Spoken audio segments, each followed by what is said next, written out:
फिर तो थोड़ा थोड़ा ही बाकी है मेरे ख्याल से। 177 है, बड़ा है, 177 का डिस्कशन है, मतलब बड़ा सा था। नहीं ओके मालिक, तो 177 178 अभी अपन कर रहे हैं, and that is your last portion for chapter 2। अगर आपने इधर तक कवर कर लिया है तो काम खत्म हो जाएगा। ओके एंड जैसे ही ये खत्म होगा, ओके आई विल जस्ट एक बार इस पर्टिकुलर चैप्टर 2 को पूरा रिवाइज कर लेंगे अपन स्ट्रक्चर वाइज। ओके कैसे क्या जा रहा है, क्या जा रहा है, एक बार आपका चैप्टर 2 का कंट्रोल लेना जरूरी है। ओके तो 177, अब यहां पर मैंने कोई चार्ट नहीं बनाया क्योंकि इसका डिस्कशन सिंपल है, स्ट्रेट फॉरवर्ड जाएगा मेरा 177 केस में, तो यहां पर कोई ज्यादा हेडेक नहीं है, तो इसमें आपको चार्ट नहीं मिलेगा 177 केस में। तो 177 का मैं लिखते जा रहा हूं, उसके ऊपर आप समझ से जाइए। 177 is about two things. Okay one will be about audit committee and one will be about audit committee and one will be about vigil mechanism. Vigil mechanism is nothing but A part of audit committee, उसके खाली mechanism का बोला हुआ है। Vigil mechanism मतलब क्या है, किसी ने कुछ कंप्लेंट किया, कुछ इश्यूज आ रहे हैं, विसल ब्लोअर पॉलिसी आपने सुनी होगी, ये सारी चीज को, अब जो विसल ब्लोअर पॉलिसी वाला बंदा है जिसने कुछ कंप्लेंट किया है, विसल ब्लोअर पॉलिसी मतलब विसल रेस कर रहा है कि इधर कुछ बराबर नहीं हो रहा है, उस बंदे को प्रोटेक्शन देना है, उस बंदे को संभालना है, ये सारी चीजें कैसे होगी मालिक, ये सारी चीजें करने के लिए अपने को विजिल मैकेनिज्म का कॉन्सेप्ट रहेगा मालिक। क्लियर है? ओके तो यहां पर अपने लिए दो चीजें, पहला पॉइंट है ऑडिट कमिटी और दूसरा कॉन्सेप्ट है विजिल मैकेनिज्म। तो पहला कॉन्सेप्ट अपन डिस्कस कर रहे हैं, that is about audit committee. Audit committee अपने लिए ध्यान रखना जरूरी है क्योंकि यहां पर तीन चार चीजें मैं डिस्कस करूंगा। तो अगर मैं बोलूं ये लेक्चर में, अभी के लेक्चर में the only thing which is important is audit committee, बाकी कुछ भी नहीं। बाकी इंपॉर्टेंट मतलब ऐसा नहीं है, मतलब कॉन्सेप्चुअली तुम्हें कुछ करने की जरूरत नहीं है, तो ऑडिट कमेटी का कॉन्सेप्ट आपके लिए रहेगा। तो सबसे पहला पॉइंट ऑडिट कमेटी की बात करें तो सर ऑडिट कमेटी का कॉन्स्टिट्यूशन किसको करना है, कॉन्स्टिट्यूशन किसको करना है, तो अगर याद होगा आपको जो इंडिपेंडेंट डायरेक्टर का पॉइंट था वही आपको यूज करना है। एक है लिस्टेड कंपनी और एक है अनलिस्टेड पब्लिक कंपनी। अगर याद होगा अनलिस्टेड पब्लिक कंपनी में क्या कॉन्सेप्ट है बेटा, अनलिस्टेड पब्लिक कंपनी में अगर याद है 10, 50, 100, कुछ याद आया? 10 किसके लिए पेड अप शेयर कैपिटल, 50 किसके लिए लोन्स एंड बोरोइंग्स एंड 100 किसके लिए टर्नओवर। ओके ये कॉन्सेप्ट आपको ध्यान रखना होगा, और ये है तो ऑडिट कमेटी का कॉन्स्टिट्यूशन आपको करना पड़ेगा। ठीक है, अब क्वेश्चन आता है ऑडिट कमेटी के मेंबर्स कौन होंगे या कितने होने चाहिए। तो यहां पर ऑडिट कमेटी के मेंबर्स मिनिमम नंबर 3 होने चाहिए। कितने होने चाहिए? मिनिमम 3, जिसमें मेजॉरिटी ऑफ मेंबर्स, क्या बोला मैंने, मेजॉरिटी क्या होने चाहिए, मेजॉरिटी ऑफ मेंबर्स 1/3 होने चाहिए, सॉरी मेजॉरिटी ऑफ मेंबर, क्या मैं बोल रहा हूं 1/3, majority of members independent director होने चाहिए। ठीक है मालिक, तो यहां पर आपको ध्यान रखना होगा मिनिमम नंबर कितने चाहिए, 3 चाहिए, जहां पर मेजॉरिटी कितने होंगे, इंडिपेंडेंट डायरेक्टर। यानी अगर आपकी ऑडिट कमेटी 3 से फॉर्म हुई है, 3 से फॉर्म हुई है तो इंडिपेंडेंट डायरेक्टर कितने चाहिए, 2 चाहिए, और अगर 10 हुई है तो इंडिपेंडेंट डायरेक्टर कितने चाहिए, 6। ओके मेजॉरिटी मतलब 50% से ज्यादा मेजॉरिटी। ओके मेजॉरिटी क्या होने चाहिए, इंडिपेंडेंट डायरेक्टर। तो पहला वापस है ऑडिट कमेटी के मेंबर्स कितने होने चाहिए, 3, मेजॉरिटी कितने होने चाहिए, इंडिपेंडेंट डायरेक्टर। यानी आपको इंडिपेंडेंट डायरेक्टर को भी याद रखना पड़ेगा। यहां पर इंडिपेंडेंट डायरेक्टर का याद है सेक्शन 149 में अपन डिस्कस किया था। तो अब मेरे को याद करके बताइए इंडिपेंडेंट डायरेक्टर कितने चाहिए, इंडिपेंडेंट डायरेक्टर कितने चाहिए कंपनी में, कंपनी में कितने चाहिए, कौन सी कंपनी, क्लास ऑफ कंपनी यही है अगर याद है तो, पर कितने चाहिए, अगर आपको याद होगा लिस्टेड कंपनी में 1/3 चाहिए, लिस्टेड कंपनी में कितने चाहिए, 1/3, और अनलिस्टेड पब्लिक कंपनी में कितने चाहिए, तो 2। लेकिन उधर मैंने आपको एग्जांपल समझाया था, इफ रिमेंबर 2 अपन बोल रहे हैं, लेकिन ऑडिट कमेटी की रिक्वायरमेंट 2 से ज्यादा आई तो आपको ज्यादा रखने पड़ेंगे। जिसका एग्जांपल मैंने आपको दिया था, इफ रिमेंबर 5 जन है, 5 मेरी ऑडिट कमेटी से बनी हुई है, 5 मेंबर है, और 5 में से मेरे को कितने चाहिए, इंडिपेंडेंट डायरेक्टर 3, और अपने को 2 कंप्लायंस के हिसाब से 2 रखने हैं, तो कितने रखने पड़ेंगे, 3, क्योंकि ऑडिट कमेटी की रिक्वायरमेंट आएगी। ये मैंने आपको एग्जांपल पहले इसमें क्लियर किया था, और उसमें अगर याद होगा शायद निखिल या यश किसने पूछा, मेरे को याद नहीं आ रहा है, पर ये तुमने से पूछा पॉइंट पूछा था जहां पर ये क्वेश्चन आया था कि sir what if listed company में 2 से कम होगा, 2 से कम होगा। ये कभी कॉन्सेप्ट नहीं होगा क्योंकि लिस्टेड कंपनी में 1/3 चाहिए, 1/3 चाहिए, तो आपका ऑलरेडी 33% कवर हो रहा है। तो 33% ऑफ बोर्ड आपका ऑलरेडी किससे बना होगा, इंडिपेंडेंट डायरेक्टर, और अगर 33% है तो कहीं ना कहीं ये मिनिमम 3 के कैटेगरी में आपका कवर अप हो जाता है। तो अगर मतलब आपने ऑडिट कमेटी अगर 5 जन की बनाई है तो 3 मिल जाते हैं, 10 जन की बनाई है तो आपके पास 6 हो जाएंगे, लेकिन 10 की बनाओगे तो इसका मतलब बोर्ड बहुत बड़ा होगा, तो आपको समझना जरूरी है। तो इंडिपेंडेंट डायरेक्टर उतने मिल जाएंगे, यानी आप जब तक आपके पास 18 का बोर्ड या 20 का बोर्ड नहीं होगा तब तक आप 10 जन को इसमें इन्वॉल्व नहीं करोगे। आप ये प्रैक्टिकली समझने की कोशिश करो, ऐसा नहीं होगा कि 12 जन का बोर्ड है और 10 जन ऑडिट कमेटी में हो रहे हैं, ऐसा पॉसिबल ही नहीं हो सकता, क्योंकि ऑडिट कमेटी की रिक्वायरमेंट्स जो भी होगी या कंप्लायंस जो काम होगी, खाली ऑडिट कमेटी थोड़ी ना बनानी है। ऑडिट कमेटी एक मेंबर करेगा, ध्यान रखेगा, स्टेक होल्डर रिलेशनशिप कमेटी का एक रहेगा, ओके विजिल मैकेनिज्म के लिए और एक मेंबर रहेगा, तो इस तरह से कमिटीज अपने को बहुत सारी रहेगी। ये कॉन्सेप्ट है, इसीलिए आपको ध्यान रखना होगा। ओके, एक चीज आपको रिकॉल करनी पड़ेगी, मेरे को बताइए इंडिपेंडेंट डायरेक्टर कौन सी कंपनी को एप्लीकेबल नहीं है? Section 8 company. अगर आपको याद होगा सेक्शन 8 कंपनी का अपन ने देखा, तो इसीलिए आपको यहां पर ये ध्यान रखना होगा, मेजॉरिटी वाला is not applicable to which company? Section 8 company. I do think concept खत्म हुआ ये। तो सेक्शन 8 कंपनी में ऑडिट कमेटी चाहिए, सेक्शन 8 कंपनी में ऑडिट कमेटी चाहिए, लेकिन इंडिपेंडेंट डायरेक्टर की जरूरत नहीं होगी, क्योंकि उनके पास इंडिपेंडेंट डायरेक्टर ही एप्लीकेबल नहीं है। कुछ समझ में आया? ओके, इंडिपेंडेंट डायरेक्टर नहीं है तो ऑडिट कमेटी की रिक्वायरमेंट आ सकती है सेक्शन 8 में। इन्होंने नहीं बोला सेक्शन 8 में ये सेक्शन एप्लीकेबल नहीं है, मैंने नहीं बोला सेक्शन 8 को 177 एप्लीकेबल नहीं है, गलत मत जाना। मैंने बोला सेक्शन 8 को 177 एप्लीकेबल है, लेकिन 177 में से मेजॉरिटी ऑफ इंडिपेंडेंट डायरेक्टर होने चाहिए, वो एप्लीकेबल नहीं होगा। और वो क्यों नहीं होगा? क्योंकि इंडिपेंडेंट डायरेक्टर 149 वाला पॉइंट वो सेक्शन 8 कंपनी को एप्लीकेबल नहीं है। मेरे ख्याल से फ्रीज करें। ओके, तो यहां पर आपका काम खत्म हो जाता है इंडिपेंडेंट डायरेक्टर के कॉन्सेप्ट में। ओके, ये होने के बाद ओके सर क्या इनका अटेंडेंस होना, मतलब ये मीटिंग कितनी बार मिलेंगे, ये ऑडिट कमेटी कितनी बार मिलेगी, ये क्या सीन है? सेम लॉजिक आप ध्यान रखिए, 4 बार मिलेगी, और हर एक मीटिंग जो ऑडिट कमेटी की होगी, ये मीटिंग के कॉन्सेप्ट में यहां पर 4 महीने का गैप मैक्सिमम होना चाहिए। ओके, यानी वो लोग साल में कितनी बार मिलेंगे? 4 टाइम्स। ओके, 4 टाइम्स मिलेंगे, 4 बार मिलेंगे। ओके, मैक्सिमम गैप कितना हो सकता है? Maximum gap okay 4 month. Minimum gap कुछ भी होने दो, लेकिन मैक्सिमम गैप कितना हो सकता है? 4 महीने। 4 महीने एक पहली हुई, फिर 4 महीने, फिर दूसरी हुई, फिर 4 महीने तीसरी हुई, 4 महीने चौथी हुई। इस कॉन्सेप्ट में आप जाओगे, एक कैलेंडर ईयर की बात की जा रही है। सेम लॉजिक, कैलेंडर ईयर को याद रखो, क्योंकि बोर्ड मीटिंग भी सेम कॉन्सेप्ट से जा रही है। याद आया मालिक? यही कॉन्सेप्ट आपको ध्यान में रखना है। और ये होने के बाद यहां पर कोरम की बात आएगी, तो कोरम में आपने हिलना नहीं है, कोरम का आंसर आपका सेम रहना चाहिए जो 174 में है। मेरे को पता है कोरम कितना होता है हमेशा, 174 में कितना था कोरम में? 1/3 और 2 which ever is higher, same रखो। कोरम कभी गड़बड़ नहीं हुआ, मतलब ये इसमें भी कोरम उतना ही बोला हुआ है। ठीक है मालिक? ओके, मेरे ख्याल से फ्रीज करें। अब यहां पर है ना, ओके आप जाओगे नोट्स में पढ़ोगे तो नोट्स में आपको मिल जाएंगे powers and functions of audit committee. Audit committee क्या करने वाली है? ओके, क्या बोल रहा है यश? सेक्शन 8 में कोरम बाद में 25 और वो इसमें नहीं होगा, ये ऑडिट कमेटी सेक्शन वाला नहीं, ये ऑडिट कमेटी का कोरम है। ऑडिट कमेटी में आपको 1/3 और 2 which ever is higher, section 8 हो या कोई भी हो, ऑडिट कमेटी का कोरम, ऑडिट कमेटी का कोरम कितना होना चाहिए? 1/3 और 2 विच एवर इज हाइयर। ये आपको ध्यान रखना होगा। मेरे ख्याल से मालिक क्लियर है? ये पॉइंट आप ध्यान रखिए, ये कॉन्सेप्ट आपको ध्यान रखना होगा। यहाँ पर ऑडिट कमेटी की कहानी खत्म हो जाती है। अब यहाँ पर एक क्वेश्चन आंसर है आपके बुक में, जहां पर आपको नोट्स में दिया हुआ है, जहां पर ऑडिट कमेटी के रोल्स और फंक्शंस क्या होंगे। तो ये मैं थोड़ा सा नोट्स से जा रहा हूँ, क्योंकि मेरे को एक चीज उसमें समझानी है और वो वेरी मतलब तोड़ इंपॉर्टेंट है। तो अपन एक बार नोट्स में देखते हैं, और नोट्स का कॉन्सेप्ट आता है मालिक। ओके, तो यहां पर मैं एक बार ऑडिट कमेटी का नोट्स में आप आ जाइए। तो अगर आप देखोगे पेज नंबर क्या है बेटा? 24 है ना? 24-25 थोड़ा सा आगे पीछे हो सकता है आपके नोट्स में, मेरे इसमें, क्योंकि पहले वाला बुक है वो नीचे वाला उसमें चेंज नहीं हुआ, उसमें थोड़ा सा चेंज किया हुआ एडजस्टमेंट प्रिंटिंग के लिए। तो आप देखोगे तो पहला आपने कॉन्स्टिट्यूशन ऑलरेडी पढ़ लिया है मालिक। कॉन्स्टिट्यूशन के बाद आप देखोगे अटेंडेंस ऑलरेडी हो गया। अटेंडेंस ठीक है, मतलब वो ऑडिटर बैठ सकते हैं ऑडिट कमेटी की मीटिंग में, और केएमपी भी बैठ सकते हैं ऑडिट कमेटी की मीटिंग में। उसके बाद मीटिंग का अपन ने बात कर लिया। अभी मेनली क्वेश्चन जो आता है वो रोल्स एंड फंक्शन की बात होती है। अब यहां पर अच्छे से देखिए और ये पढ़िए, because this is main question for this particular point. तो सबसे पहला ओके, रिकमेंडेशन क्या देंगे वो लोग? रिकमेंडेशन वो अपॉइंटमेंट ऑफ ऑडिटर्स के लिए दे सकते हैं। ओके, ये तो आपको मालूम होगा स्टैट्यूटरी ऑडिटर कैसे अपॉइंट किए जाते हैं। स्टैट्यूटरी ऑडिटर अपॉइंट करने का काम किसका है? बोर्ड का है, लेकिन बोर्ड को रिकमेंडेशन काम किसका है? Audit committee. ये आप ऑडिट में पढ़ते हो, तो यहां पर वही पॉइंट है, तो उनका पावर एक आ गया।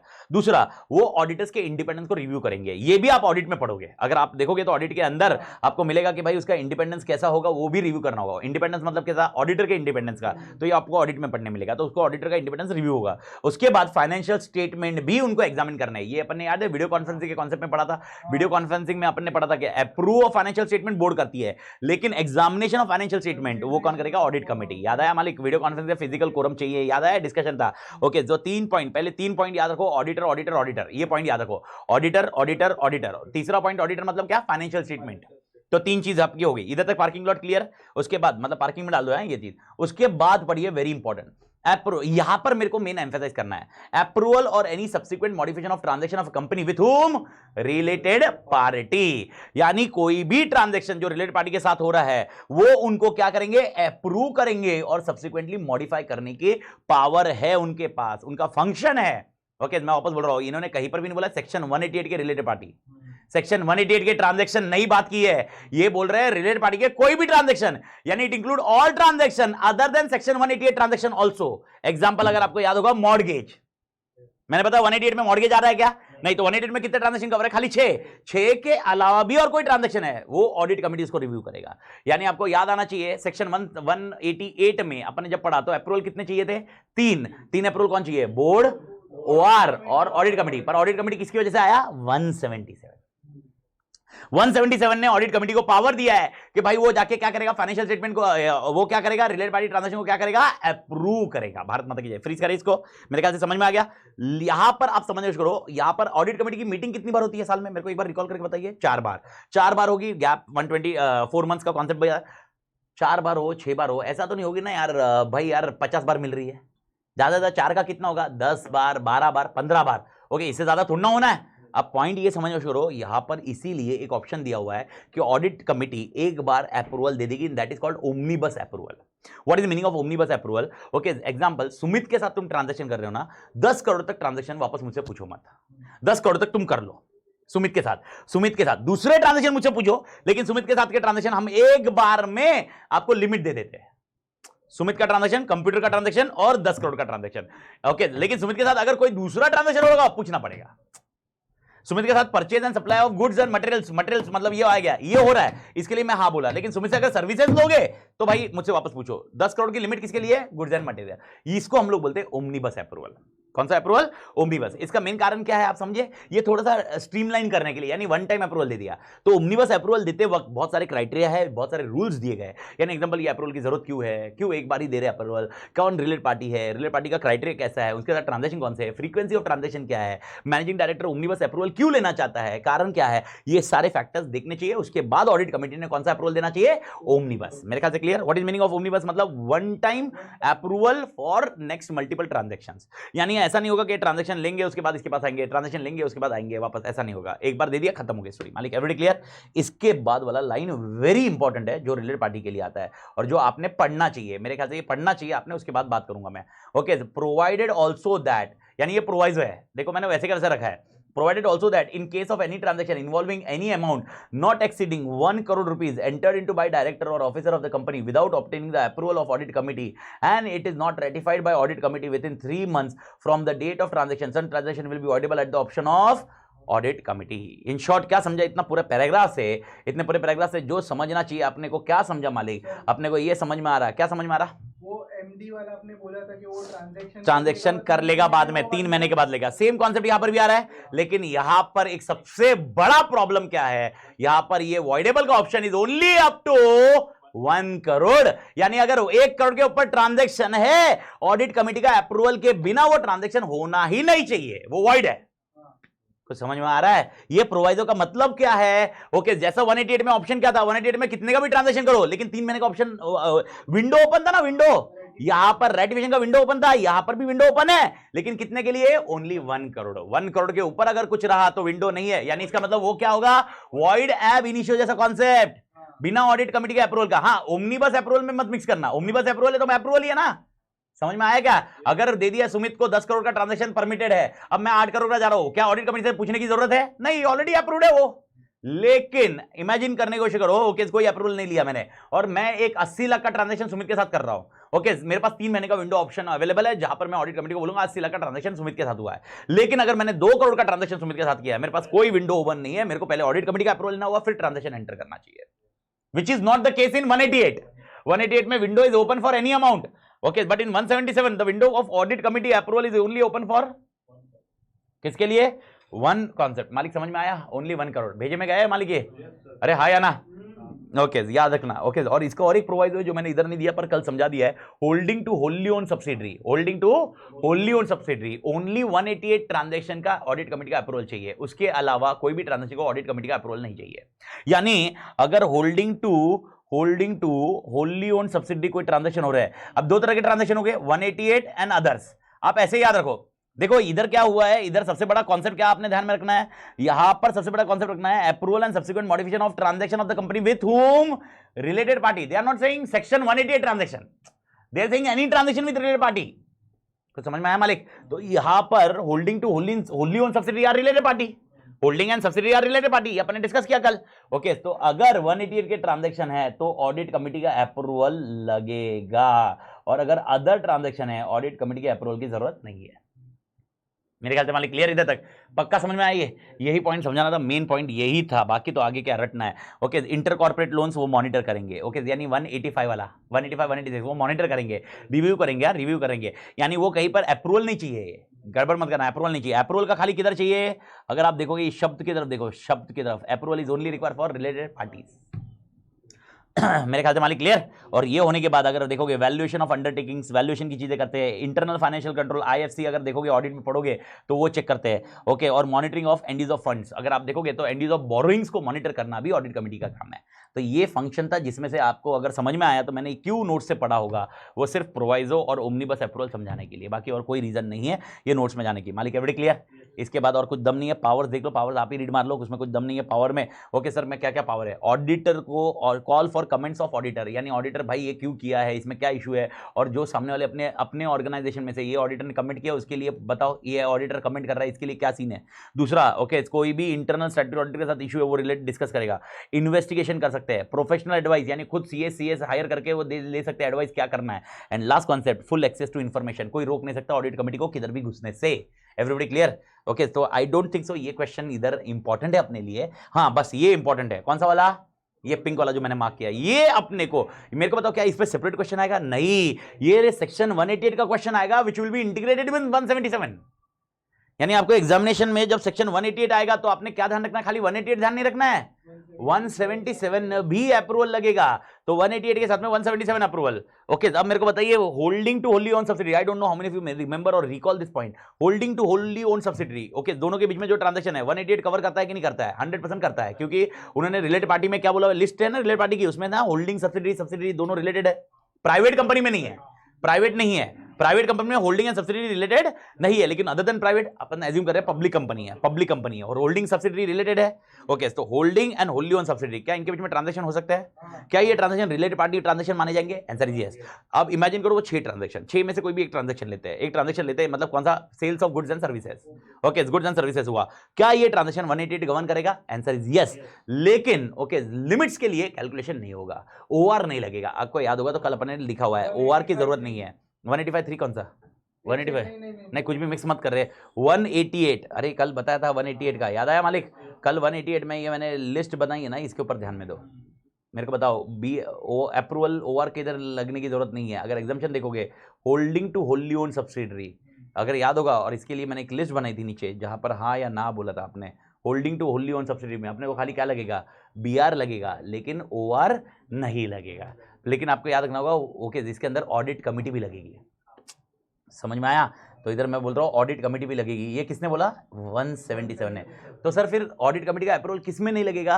Holding to wholly own subsidiary other than 188 transaction, other than 188 transaction, उसमें ऑडिट कमेटी का अप्रूवल नहीं चाहिए। समझ में आया? ओके, तो उसमें तो किसी का भी अप्रूवल नहीं चाहिए, क्योंकि इसमें मतलब इसमें बीआर चाहिए, और बीआर और ऑडिट कमेटी चाहिए, ओआर तो वैसे भी नहीं चाहिए था। तो अगर अदर देन 188 है तो भाई बीआर भी नहीं चाहिए, ऑडिट कमेटी भी नहीं चाहिए, मतलब आर्म लेंथ पे। यानी एग्जांपल मॉर्गेज रखा या कुछ भाई इन हाउस जो भी चीजें हुई, कुछ हुआ रहेगा, जो भी जो अदर देन दैट ट्रांजैक्शन है, मैं ज्यादा डिस्कशन नहीं कर, अदर देन दैट ट्रांजैक्शन रहा तो वो कवर नहीं होगा। मेरे ख्याल से मालिक क्लियर? बस खत्म स्टोरी, हो गया ऑडिट कमेटी की कहानी। ऑडिट कमेटी में इससे ज्यादा कुछ है नहीं डिस्कशन करने लायक। ऑडिट कमेटी डन, मेरे ख्याल से मालिक क्लियर। बट मैं वापस बोल रहा हूँ, ऑडिट कमेटी में आपने क्या हाईलाइट रखना है, वो जो पिंक किया था मैंने, वो सबसे तोड़ हाईलाइट रखना है, दैट इज ऑडिट कमेटी। तो इसमें आपको ध्यान रखना है ओमनिबस अप्रूवल क्या होता है, और उसके साथ में प्रोवाइजो ध्यान रखना होगा। ये खत्म होने के बाद आपके पास और एक आता है ऑडिट कमेटी का आगे का portion, that is called vigil mechanism. Vigil mechanism is also covered by section 177। 177 बोलता है विजिल मैकेनिज्म कौन सी कंपनी को रखना जरूरी है। मेरे को बताओ ऑडिट कमेटी कौन सी कंपनी को रखना जरूरी है? 10, 50, 100 और listed company. Okay, vigil mechanism में भी लिस्टेड तो सबको रखना पड़ेगा, लिस्टेड कंपनी नो क्राइटेरिया। लेकिन अगर दूसरी कोई कंपनी है जहां पर इन लोग ने 2 बोला हुआ है, ओके, या तो आपके बोरोइंग 50 करोड़, यानी 50 करोड़ की लिमिट है, 10 और 100 भूल जाइए, 50 करोड़ लेने का, या आपने पब्लिक डिपॉजिट्स लिए रहेंगे। क्या लिए रहेंगे? Public deposits. आपने 1 रुपया भी डिपॉजिट लिया है, डिपॉजिट में अमाउंट का कोई कंसिडरेशन नहीं है, लेकिन डिपॉजिट लिया होगा तो आपको ये विजिल मैकेनिज्म रखना होगा। तो मेरे को बताइए which company need to have a vigil mechanism? First, okay, all listed company. दूसरा, the company either they are accepting deposit from public or they are having borrowing of 50 crore. 50 crore से ज्यादा है, 50 करोड़ से ज्यादा है तो उनको विजिल मैकेनिज्म रखना होगा। सर विजिल मैकेनिज्म मतलब क्या है? विजिल मैकेनिज्म मतलब यहां पर ये एक पर्टिकुलर पॉइंट, अगर कुछ विक्टिम हुआ या कुछ इशू हुआ, उसका प्रोटेक्शन होना बहुत जरूरी है। किसी ने कुछ कंप्लेंट किया, उसको प्रोटेक्ट करना बहुत जरूरी है। तो ये सब कुछ होगा, that is done by vigil mechanism. कान खोले, मैंने नहीं बोला विजिल कमिटी, मैंने बोला vigil mechanism. There should be mechanism. तो अब ये विजिल मैकेनिज्म मतलब क्या है? एक प्रोसीजर होना चाहिए कि अगर ऐसे हुआ तो ऐसे होगा। तो सर ये विजिल मैकेनिज्म का प्रोसीजर कौन करेगा? Audit committee will nominate one of the director who will take care of vigil mechanism. कुछ समझ में आया? Audit committee will nominate one of the director to maintain और to follow this vigil mechanism. यानी audit committee का एक बंदा vigil mechanism का काम करेगा। यानी अगर कुछ भी कंप्लेंट हुआ, कुछ हुआ, तो वो उस बंदे को फॉलो अप होएगा। तो ये आपको ध्यान में रखना होगा। मेरे ख्याल से मालिक क्लियर। और विजिल मैकेनिज्म का मेन मकसद है जो भी विक्टिम है अपनी कंपनी में, विक्टिमाइजेशन हो रहा है, कुछ भी हो रहा होगा, ओके, उसको प्रोटेक्ट करना is something that is called vigil mechanism. मालिक क्लियर है? यानी विसल ब्लोअर पॉलिसी में कोई कंप्लेंट कर रहा है या कुछ कर रहा है, उसको प्रोटेक्शन देना is nothing but A part of vigil mechanism. ये कॉन्सेप्ट आप ध्यान रखना, दैट्स इट। नहीं, वो नॉमिनेट, जिसको नॉमिनेट किया हुआ है वो ऑडिट कमिटी नहीं है, नॉमिनेशन किया जा रहा है। Okay, see vigil mechanism is a mechanism which is not taken care by audit committee. Audit committee will appoint one of the director, nominate one of the director to operate vigil mechanism. Vigil mechanism, हाँ, vigil mechanism मतलब क्या है? एक procedure जिससे हम लोग कुछ issues हुए तो कैसे सॉर्ट करेंगे। यानी एग्जांपल, अभी एग्जांपल बोल रहा हूँ यार, प्रमोद पे ज्यादा अत्याचार हो रहा है। सर अत्याचार क्या हो रहा है? सुबह 6 बजे बुला रहा हूँ मैं, रात के 12 बजे, परेशान हो गया वो नौकरी करना चाहता है लेकिन ऐसा काम नहीं करना चाहता। वो किसको कंप्लेंट करेगा? तो वो इस डायरेक्टर को कंप्लेंट कर सकता है। पॉलिसी के खिलाफ हुआ तो हुआ। अगर हमारी पॉलिसी थी, जब उसको अपॉइंट किया, उसमें लिखा था मैंने, तो सुबह 6 बजे आया, रात को 12 बजे जाएगा, वो फिर कंप्लेंट नहीं करेगा। आप समझे? जो पॉलिसी के विरुद्ध काम होते हैं, पॉलिसी से अलग से काम कुछ होते हैं, तो उस केस में विजिल मैकेनिज्म ऑपरेट होता है। तो आपकी पॉलिसी फिर वैसी नहीं है ना, आपने बताया नहीं। और यूजुअली फाइनेंशियल स्टेटमेंट घपले करना, एग्जांपल, वो परचेस, प्रमोद कुछ परचेस करता है और मैं उसको बोलता हूँ एक काम कर, परचेस 100 रुपये का करना, 200 रुपये का कर और 100 रुपये कैश ले लो उधर से, ताकि मेरे को खर्चे हो जाएंगे और 100 रुपये कैश होगा। अब इसको मालूम पड़ रहा है गलत हो रहा है, ये फ्रॉड हो रहा है। अब वो चाहता है कि कंपनी को मालूम पड़े। अब वो मेरे को आके बोलेगा अमित दादा आप फ्रॉड कर रहे हो, मैं बोलेगा ए चल, ओके। सो फिर वो किसके पास अप्रोच कर सकता है? ये जो डायरेक्टर नॉमिनेट किया होगा, और यूजुअली ये इंडिपेंडेंट डायरेक्टर नॉमिनेट किया जाता है। जो ये मतलब कैटेगरी कंफर्म नहीं है, इसमें कैटेगरी ऐसा नहीं होगा, बट लेकिन this is how the things will operate, okay. और मतलब यहाँ पर सबसे इंपॉर्टेंट पॉइंट क्या है? ऑडिट कमिटी ये मैकेनिज्म सेट करेगी। मैकेनिज्म कैसे होगा? ओके, इसको कौन डायरेक्टर हैंडल करेगा ये बोर्ड बताता है या ऑडिट कमिटी नॉमिनेट करती है, आइदर ऑफ इट, ओके। एक एक एक्टिविटी को मॉनिटर करना ऑडिट कमिटी का काम हो सकता है, मतलब ऑडिट कमिटी उसमें कर सकती है, लेकिन ऑडिट कमिटी इंटरफेयर नहीं करेगी, सेटअप कर सकती है। आपको समझ में आया? यानी कल अगर इशू हुआ, प्रमोद गया किसके पास, ओके, प्रमोद गया किसके पास, अभी ये एक चीज क्लियर रखना है, ये मिसमैच नहीं होना चाहिए कि ऑडिट कमिटी का ही मेंबर रहेगा, ऐसा नहीं है, ओके। बोर्ड का कोई दूसरा बंदा भी हो सकता है जो विजिल मैकेनिज्म का ध्यान रखेगा। There is no audit committee will mandatory nominate, नहीं, मैंडेटरी नहीं, board will nominate, board will also nominate, audit committee will monitor, review. ये मैकेनिज्म देखो, ये मैकेनिज्म का क्या मेन मकसद है कि ऑडिट कमिटी के थ्रू ये फॉलो होना चाहिए, ओके। लेकिन ऑडिट कमिटी जैसे नहीं क्या, ऑडिटर कौन सिलेक्ट करता है? ऑडिटर बोर्ड सिलेक्ट करता है, लेकिन बोर्ड को रिकमेंडेशन, वैसे कॉन्सेप्ट होता है। तो ऑडिट कमिटी बोलती है ये डायरेक्टर है ना, इसको ये दो, क्योंकि ये बंदा एकदम एथिक्स वाला बंदा है, ये कुछ होने नहीं देगा, तो वो डायरेक्टर को अपॉइंट किया जाता है, ऑडिट कमिटी उसको रिव्यू करती है, ये सारा काम होता है। अब अगर एग्जांपल प्रमोद गया उस बंदे के पास, मिस्टर एक्स अपॉइंट किया गया विजिल मैकेनिज्म के लिए, कौन अपॉइंट किया गया? Mister x. और प्रमोद गया, प्रमोद की मिस्टर एक्स सुन ही नहीं रहा है, प्रमोद को बोल रहा है तू साला प्रमोद तू खराब है। तो मेरे को पता प्रमोद के पास कोई ऑप्शन रहेगा? ये अभी इसमें लिखा नहीं है, लेकिन ये आपको LODR ऑडिट के चैप्टर में उसमें मिलेगा। प्रमोद के पास सबसे बड़ा ऑप्शन ये होता है कि वो chairperson to audit committee direct access ले सकता है। यानी ऑडिट कमिटी को जाके बोलेगा तुमने जो विजिल मैकेनिज्म सेट किया है, जो मिस्टर एक्स बंदा है ना, वो सही तरह से सुन नहीं रहा है, ये इस तरह से मैकेनिज्म होना चाहिए। यानी मैकेनिज्म ऐसा होना चाहिए कि पहले वो प्रमोद मिस्टर एक्स के पास ही जाएगा, मिस्टर एक्स नहीं सुन रहा होगा और प्रमोद के लिए बहुत धन है, तो फिर उसको एक्सेस किसको मिलना चाहिए? ऑडिट कमिटी के चेयरपर्सन को, चेयरपर्सन पर ये ऑडिट में लिखा हुआ, ऑडिट में ध्यान, पर ये ऑडिट का ही क्वेश्चन है ये वाला जो अपन बात करें, तो ये ऑडिट, ये जो है ना अभी क्वेश्चन जो पढ़ रहे हैं अपन, ये सब रिपीटेटिव ऑडिट में होगा। लॉ में सिर्फ इसके महत्व कितना है जितना अपन ने अभी पढ़ा, ये वाला कंप्लायंस, यही एक इंपॉर्टेंस है लॉ के पॉइंट ऑफ व्यू।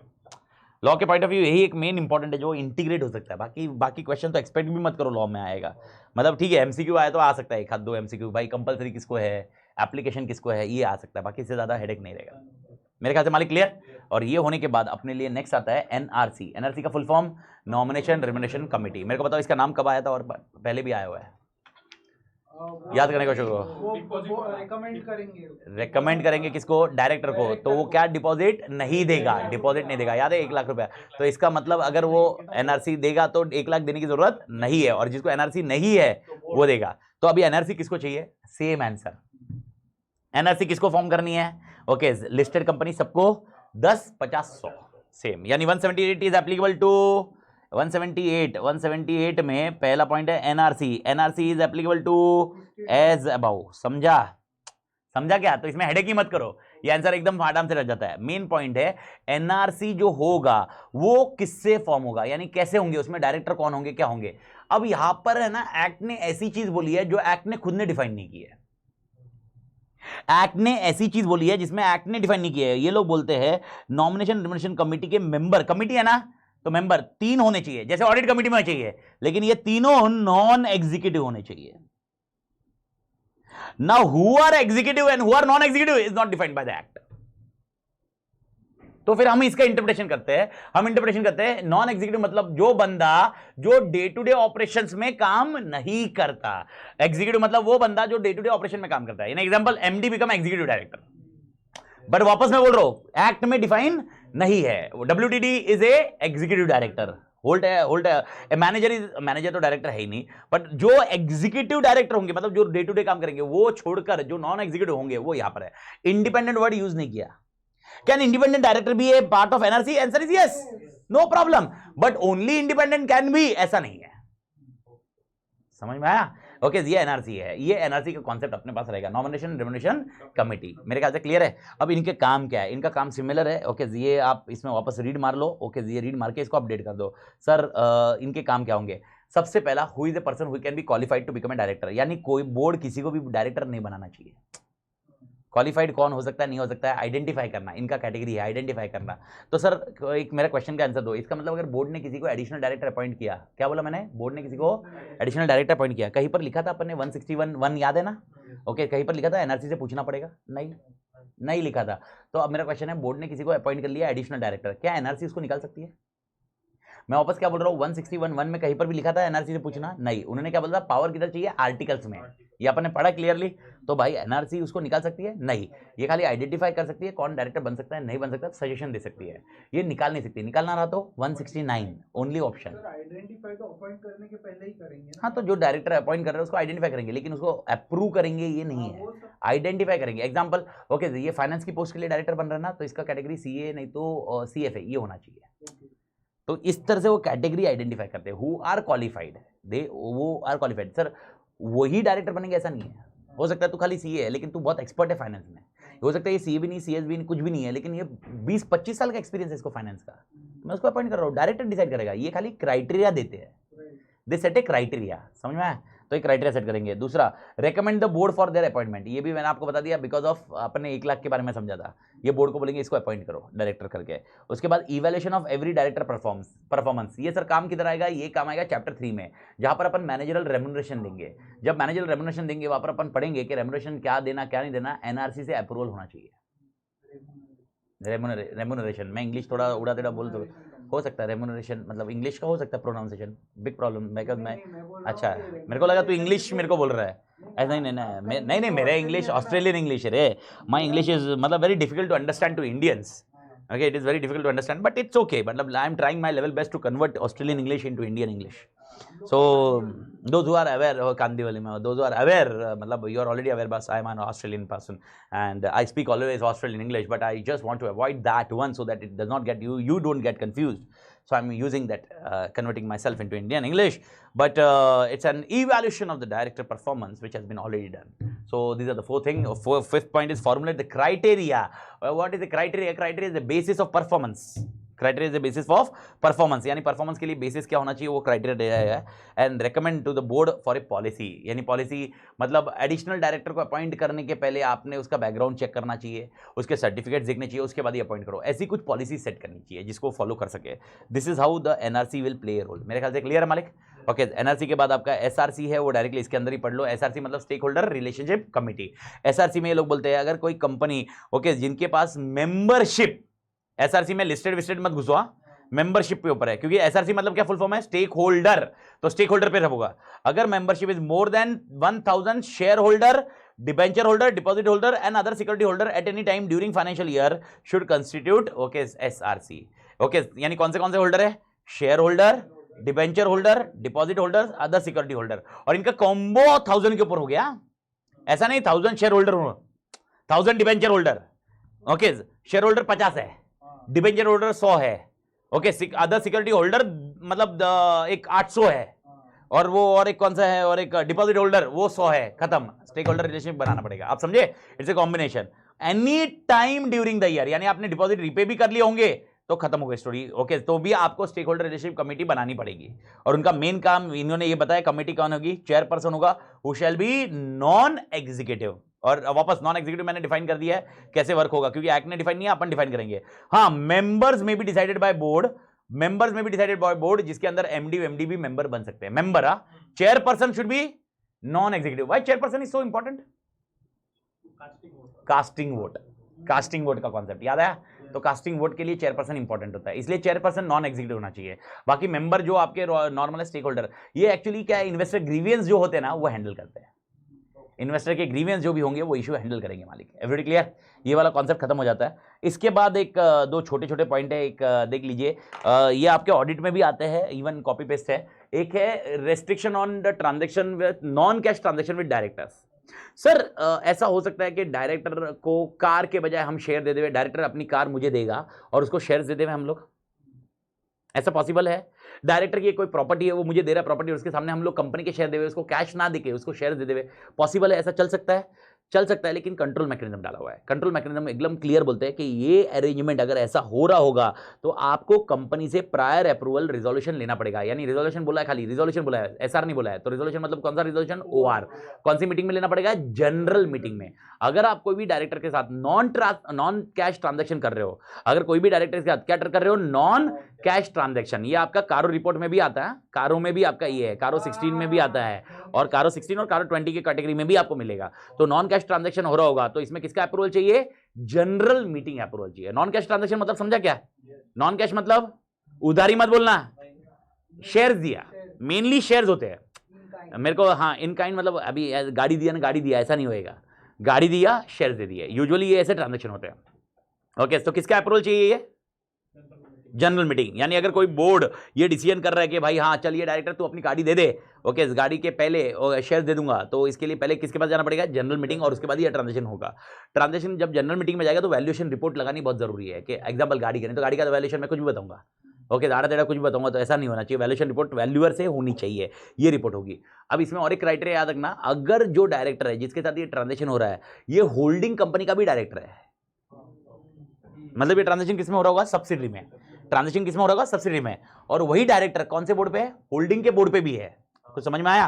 तो इसमें होल्डिंग कंपनी का भी जनरल मीटिंग का रेजोल्यूशन पास होना जरूरी है। यानी दो जगह रेजोल्यूशन होगा, कहां पर? Holding as well as subsidiary. ये आपको ध्यान में रखना होगा। मेरे ख्याल से क्लियर मालिक? तो ये आपको रेजोल्यूशन है, ये सेक्शन 192 है। ओके, इंपॉर्टेंट सेक्शन यहां पर नहीं है, अगेन ऑडिट में सेक्शन है। ऑडिट में आपको ये कारों में मिलता है, इसके लिए इंपॉर्टेंट है, बाकी और कोई रोल नहीं है इसका। तो ये एनीवे ये भी इतने मतलब पुराने ओल्ड सिलेबस से अभी मिला कि एक बार आया हुआ है, ये अभी तक आया नहीं है क्वेश्चन। ओके, तो आई डाउट ये वाला point. And contracts by OPC, अभी ये सिंपल सा पॉइंट है यार। अगर ओपीसी की बात करें या बोर्ड मीटिंग के रिजोल्यूशन की बात करें, डायरेक्टर कितने? एक। ओके, मेंबर कितने होंगे? एक। ओके, वही डायरेक्टर वही मेंबर, तो कैसे रिजोल्यूशन पास किया जाएगा? रिजोल्यूशन फाइल कैसे किया जाएगा आरओसी को? तो इसमें सिंपल सा कॉन्सेप्ट दिया हुआ कि जब भी कुछ ये डिसाइड करते हैं तो आरओसी को फाइल करना चाहिए। तो वो सेक्शन 193 ने कवर किया हुआ है। Where OPC limited by share और by guarantee enters into a contract with the sole member of company. समझ में आया? यानी OPC is entering a contract with company का मेंबर, जो मेंबर और वो पर सेपरेट लीगल आइडेंटिटी है ना, इसीलिए in this case who is also a director of company. ये समझा क्या? मतलब मेंबर भी वही है, डायरेक्टर भी वही है, कंपनी अलग है, मतलब ओपीसी है। जो उसकी कंपनी है और वो उसके साथ एंटर कर रहा है प्रोफेशनल सर्विस के लिए, तो वो कंपनी उसको पैसा देगी। तो ये ट्रांजेक्शन तो रिलेटेड पार्टी ट्रांजेक्शन जैसा हो गया।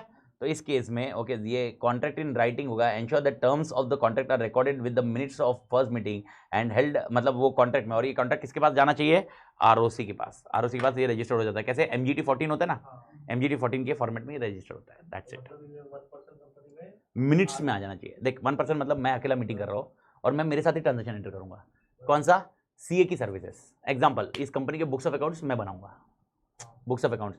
अब मेरे को पता, मेरे को पैसा कौन देगा, यही कंपनी मेरे को ही पैसा देगी, मतलब मैं ही खुद मेरे को पैसा दूंगा।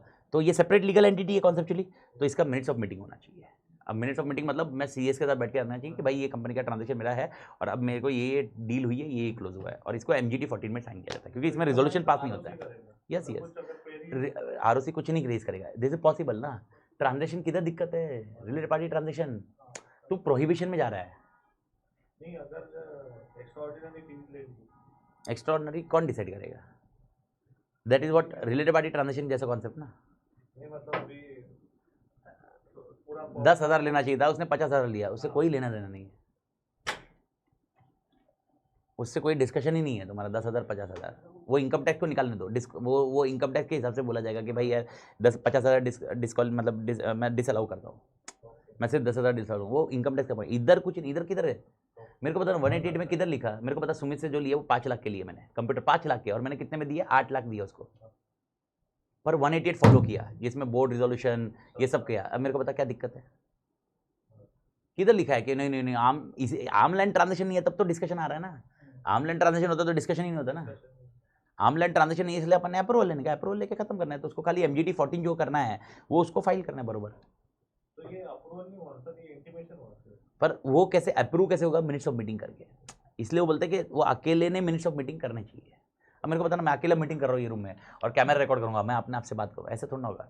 तो ये सीएस के साथ बैठा जाएगा और बोलेगा ये डिसीजंस हो रहे हैं हमारे। पर ये कब होगा, जब डायरेक्टर भी वही खुद होगा, मेंबर भी वही खुद होगा। लेकिन अगर डायरेक्टर कोई दूसरा है और मैं मेंबर अलग है, तो फिर ये अपना जो नॉर्मल रूटीन चल रहा है वैसा होगा। ये खाली कब होगा, जब उसको इमीडिएटली फाइल करना है, जब ये दोनों मैं ही हूँ, तब प्रॉब्लम आएगी। मेरे ख्याल से मालिक क्लियर, पक्का क्लियर है, ठीक है।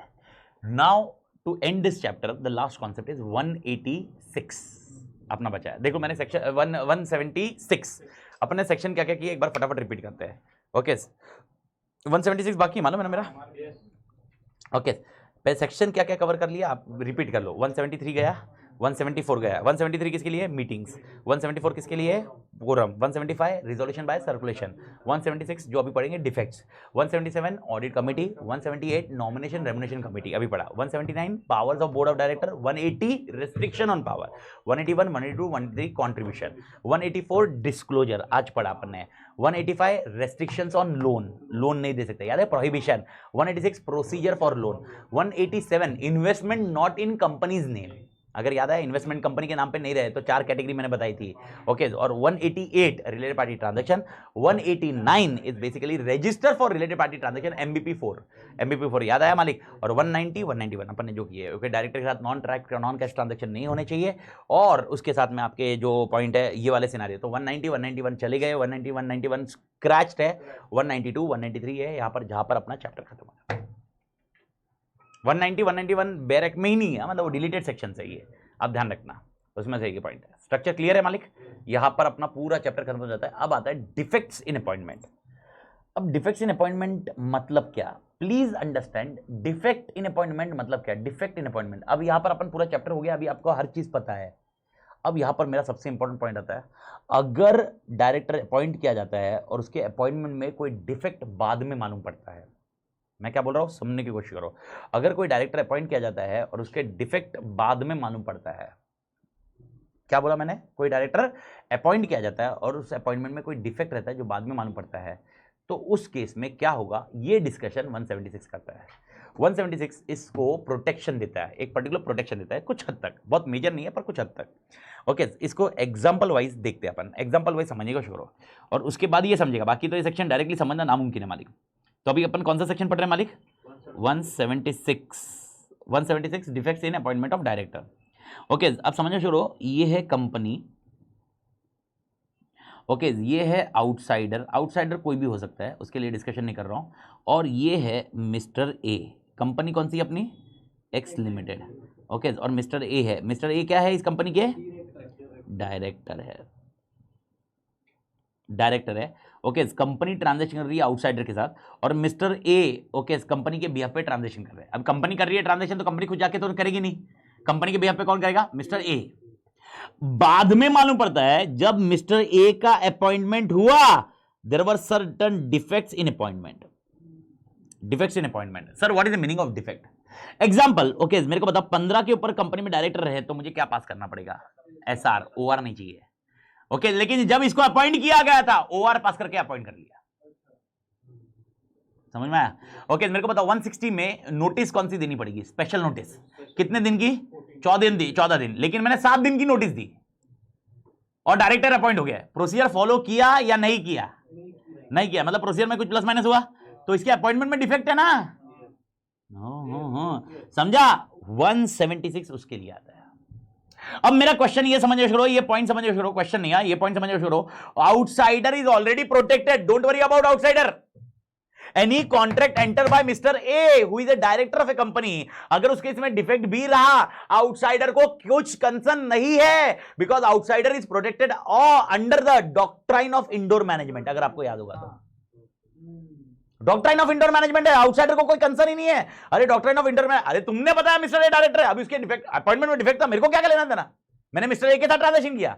तो I am nowhere discussing any transaction between outsider, outsider transaction are valid. क्या बोला मैंने, outsider transaction are valid. I am worried about the transaction between company and director, I am worried about transaction between company and director. This Mr. A was appointed on 1st June 2020, okay, where there was a defect. Defect मतलब क्या, special notice नहीं दी गई, 14 दिन की notice नहीं दी गई, 12 दिन की नोटिस दी गई। ओके आप एसआर की जगह हमने क्या पास किया, ओआर पास किया, ये होता है डिफेक्ट। वापस बोल रहा हूं, इसको मैं अलग वे से भी समझाऊंगा, डोंट वरी। ओके लेकिन ये होता है डिफेक्ट। ओके अगर आपके दिमाग में आ रहा है 160 फॉलो ही नहीं किया, बोर्ड मीटिंग के बिना मतलब कुछ रिजोल्यूशन फॉलो ही नहीं किया और अपॉइंट कर लिया, this is not a defect, this is illegal appointment. I am discussing two things separately. One is irregular appointment and one is illegal appointment. Irregular appointment के बारे में 176 आता है, illegal appointment में नहीं आता। illegal मतलब क्या, तुमने कुछ फॉलो नहीं किया और उसको अपॉइंट कर लिया, तुमने उसको अपॉइंट कर लिया। जो डायरेक्टर एजीएम में फेल हुआ और तुमने उसको एडिशनल डायरेक्टर बना दिया, एजीएम में उसको अपॉइंट नहीं किया गया और तुमने उसको एडिशनल डायरेक्टर बना दिया। 161 ने क्या बोला था, जो एजीएम में अपॉइंट नहीं हुआ उसको डायरेक्टर बनाओगे नहीं तुम, ये बोला था ना मालिक, लेकिन तुमने उसको बना लिया। This is illegal, this is not irregular. 166 protection is given to which directors, irregular. तो दो वर्ड आपको शब्द को अलग अलग करना होगा, एक होगा इलीगल और एक होगा इरेगुलर। इलीगल है तो 176 इम्यूनिटी यूज ही नहीं कर सकते। 176 एक इम्यूनिटी देता है जिसमें अगर डिफेक्ट हो गया तो अपने आप को प्रोटेक्ट कर सकते हैं। समझ में आया? ओके लेकिन अगर इलीगल अपॉइंटमेंट है तो, इलीगल अपॉइंटमेंट है तो पॉसिबल ही नहीं है। भेजे मैं गया मालिक, मेरे ख्याल से फ्रीज करे इधर। अरे हाँ या ना, एनी डाउट टिल हियर? ठीक है, हाँ वॉइड एब इनिशियो, खत्म, स्टोरी खत्म। इलीगल है ना, डायरेक्टर है ही नहीं वो, समझ में आया? लेकिन इरेगुलर में क्या है, डायरेक्टर है लेकिन कुछ एक हाथ प्रोसीजर फॉलो नहीं किया गया। ओआर एसआर की जगह ओआर हो गया। Okay irregular procedure, we followed the procedure, एक हाथ प्रोसीजर प्लस माइनस हो गया, that is called irregular appointment. लेकिन कहीं ना कहीं वो गलत है ना अपॉइंटमेंट, तो मेरे को पता है अपॉइंटमेंट में डिफेक्ट है ना, जिस दिन अपने को मालूम पड़ा अपॉइंटमेंट डिफेक्ट है, ओके वो डायरेक्टर निकल जाएगा। This is vacancy. 167 क्या बोला था, प्रोविजन ऑफ कंपनीज एक्ट। 167 याद आया? 167 ने क्या बोला था, 167 ने बोला था प्रोविजन ऑफ कंपनीज एक्ट। अगर provision of company act follow नहीं किया गया तेरे को नहीं, पर मालूम नहीं था उसको, जब उसको अपॉइंट किया गया 1 जून को, तब उनको लगा ओआर पास हो गया, खत्म हो गई स्टोरी। लेकिन 1 जुलाई को उसको मालूम पड़ता है कि भाई ओआर पास किया गया, जबकि क्या पास करना चाहिए था, एसआर। तो यानी 1 जुलाई को उसको मालूम पड़ता है कि एसआर पास करना चाहिए था, ओआर हुआ। 1 जुलाई के बाद वो काम नहीं करना चाहिए, 1 जुलाई के बाद वो इलीगल हो जाएगा। तो फिर सर उसको समझ में आया? नहीं, रेटिफाई करना मतलब वापस उसका प्रोसीजर फॉलो करने का। ये पर 1 जुलाई को इसको 167 होना पड़ेगा, ये क्लियर है। 1 जुलाई को उसको 167, 1 जून को 167 नहीं होगा क्योंकि उसको मालूम ही नहीं था। उसको क्या, कंपनी को नहीं मालूम था, किसी को नहीं मालूम था कि ये गलत हो गया है। तुम समझे, इलीगल और इरेगुलर में समझ में आया। लेकिन 1 जुलाई को उसको जैसे ही मालूम पड़ा तो उसको 167 एप्लीकेबल होगा। 167 में अगर याद होगा प्रोविजन ऑफ कंपनीज एक्ट की वजह से निकलना पड़ेगा, फॉलो नहीं किया प्रोविजन तो इसके लिए तुमको वेकेंट करना पड़ेगा। सारी कंपनी या खाली एक कंपनी जिसमें ये प्रॉब्लम आया है, मेरे ख्याल से क्लियर है। तो 1 जुलाई के बाद ये सेक्शन यूज नहीं कर सकते।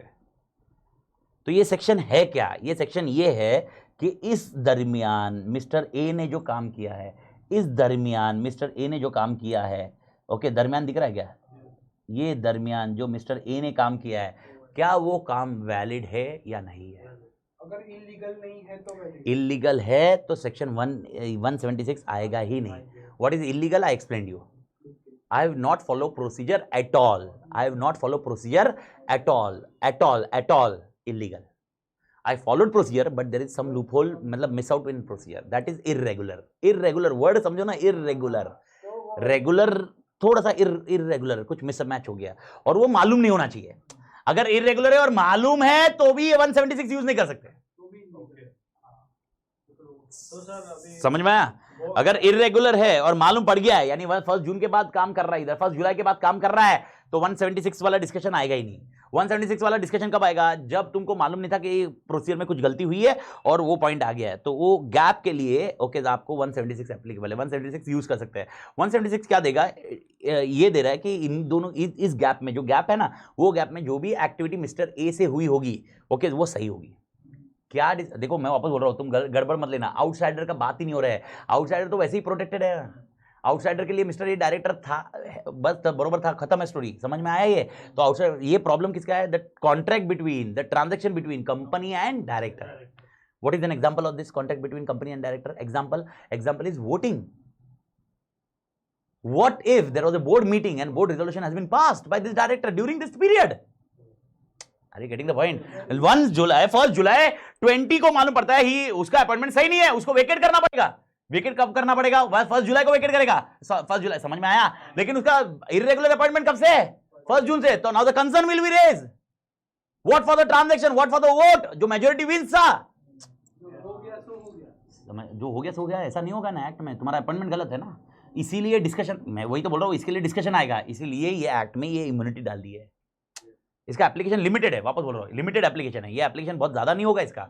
लेकिन एप्लीकेशन समझ में आया क्या, इस सेक्शन कैसे अप्लाई हो रहा है, इसको कैसे यूज किया जा रहा है। लेकिन इलीगल अपॉइंटमेंट है तो नहीं होगा। इलीगल है मतलब पहले से तुमको मालूम था।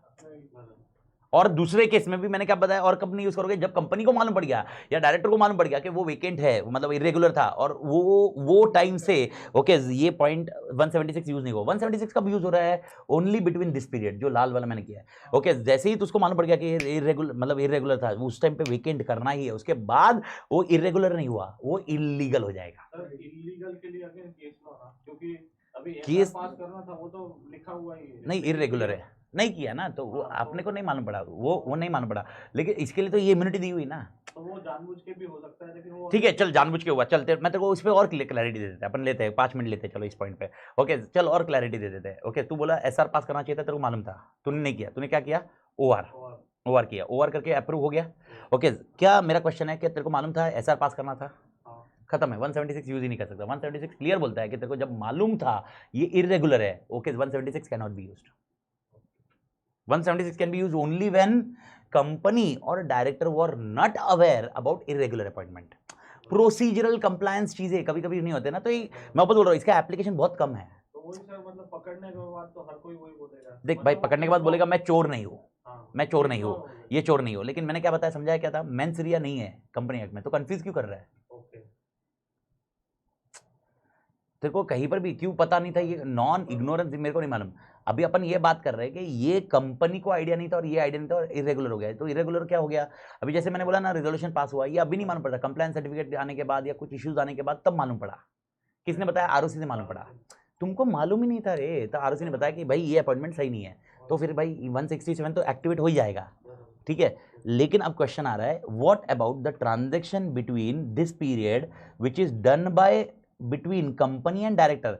वापस मैं बोल रहा हूँ, कंफ्यूजन लाना मत, बाहर वालों को पिक्चर में लाओ ही मत, बाहर वालों को तो डॉक्ट्रिन ऑफ इंडोर मैनेजमेंट बचा ही रहा ना। तुम कंपनी ऐसा नहीं बोल सकती ये आउटसाइडर मिस्टर ए ने ट्रांजैक्शन किया था ना, वो कैंसिल करो, क्योंकि वो ट्रांजैक्शन मिस्टर ए ने किया था जो डायरेक्टर नहीं था।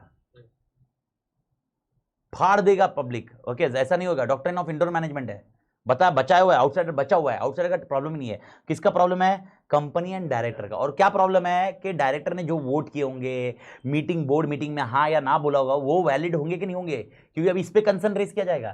तो ये कंसर्न रेज करने के पहले ही ओके इस कंपनी एक्ट ने इम्यूनिटी दे दी है कि अगर ऐसा कुछ हो रहा है, ये ऐसा हुआ रहेगा, तो इसके बीच में जो भी डायरेक्टर ने काम किए होंगे, जैसे मैंने बोला डायरेक्टर ने काम किया मतलब क्या किया होगा उसने, वोट दिए होंगे, सारे वैलिड हो गए, वैलिड होंगे। ये तो इम्यूनिटी है ना, मतलब उसके पहले वाले, मतलब यानी 1 जून से लेकर 1 जुलाई तक जो भी रेजोल्यूशन पास किए वो वैलिड है, उसमें दिमाग फोड़ी नहीं है। मेरे ख्याल से क्लियर मालिक? बस ये सीन है, खत्म हो गया स्टोरी। क्या है इसमें? आई डू थिंक समझ में आ गया, लॉजिक समझा गया? बस इसमें एक चीज, एक सबसे इंपॉर्टेंट पॉइंट लाना, चेयरमैन अगर वो रहेगा, अगर वो बंदा मिस्टर ए जो डायरेक्टर था, अगर वो चेयरपर्सन भी है, यहां पर 176 यूज नहीं कर सकते, because 176 is use only for director. 176 is use for director, not for chairman. मेरे को बताओ चेयरमैन क्यों इतना इंपॉर्टेंट आ गया? Casting vote. अगर इसके बीच में ओके एग्जांपल लेते हैं 19 जून 20 को, 19 जून 20 को ओके, क्योंकि मेरा बर्थडे है उस दिन, बर्थडे मतलब था, अभी वापस आएगा 19 जून को। उस दिन कुछ बोर्ड मीटिंग हुई जिसमें 6 डायरेक्टर प्रेजेंट थे, जिसमें से जिसका डिफेक्ट था वो भी प्रेजेंट था ओके, और वो चेयरमैन था, जिसमें डिफेक्ट था ना वो चेयरमैन था, और 3/3 वोट हुआ, 3 हाँ बोले 3 ना बोले। फिर क्या हुआ, चेयरमैन के पास कास्टिंग वोट आया और इसने हाँ बोला और वो रिजोल्यूशन क्या हुआ, पास हुआ ओके। अब ये रिजोल्यूशन खारिज किया जाएगा बिकॉज ऑफ डिफेक्ट। समझने की कोशिश करो, चेयरमैन का 176 defect is provided only to director, तो ताकि उसके जो एक्शंस जो उसने किए ना वो इनवैलिडेट नहीं हो गए, यानी उसने जो भी एक्शन किया वो वैलिडेट है, लेकिन it is not giving validation to chairman act, यानी ये रिजोल्यूशन खारिज हो सकता है। ये यानी अगर कोई बोर्ड ऑफ डायरेक्टर जाता है और बोलता है कि ये रिजोल्यूशन वैलिड नहीं है क्योंकि वो चेयरमैन था और वो डिफेक्ट था ओके, तो भाई ये वैलिड नहीं होगा, ये कंफर्म है। ये 176 यूज नहीं कर सकती कंपनी। कंपनी क्या बोलेगी 176 डिफेक्ट था तो हमको मालूम नहीं था इसलिए हो गया, चेयरमैन के लिए नहीं हो सकता। लेकिन अगर मैं इसको थोड़ा सा उल्टा करूं, इसी कॉन्सेप्ट को उल्टा करे, ये चेयरमैन ही नहीं था जो डायरेक्टर मिस्टर ए, वो डायरेक्टर चेयरमैन ही नहीं था, चेयरमैन ही नहीं था, और वोट ऐसे हुआ ओके, 6 डायरेक्टर की जगह 5 डायरेक्टर है, और ये वोट 3/2 पे क्लोज हुआ, जिसमें इसने हाँ बोला था ओके। क्या 176 इम्यूनिटी यूज कर सकते हैं? यस, क्योंकि यहां पर वैलिडेट है, actions are validate. I do think you got the concept why 176 is required. तो अभी आपको समझा होगा कि सारी मीटिंग, रिलेटेड पार्टी की ट्रांजेक्शन की मीटिंग, लोन्स की मीटिंग ओके, सारी मीटिंग में 176 यूज कर सकते हैं। वापस मैं बोल रहा हूं लिमिटेड एप्लीकेशन है, क्योंकि यहां पर आपको मालूम नहीं है। अगर आपको मालूम है, देखो जब कुछ इश्यूज आए तो मालूम होना ही है ना यार, procedure, ignorance of law can not be taken granted, तो वो चीज तो रहेगी, पर ये प्रूव करना कि मालूम नहीं है और उसको यूज करना is a limited application. I do think समझ में पक्का समझ में आया? तो 176 का यूसेज पक्का क्लियर है? That's it, chapter 2 is done. Chapter 2 का तुम्हारा एक भी चीज पेंडिंग नहीं है, क्लोज कर दिया अपन ने, ठीक है मालिक? ओके, तो यहाँ पर चैप्टर 2 को एंड करते हैं।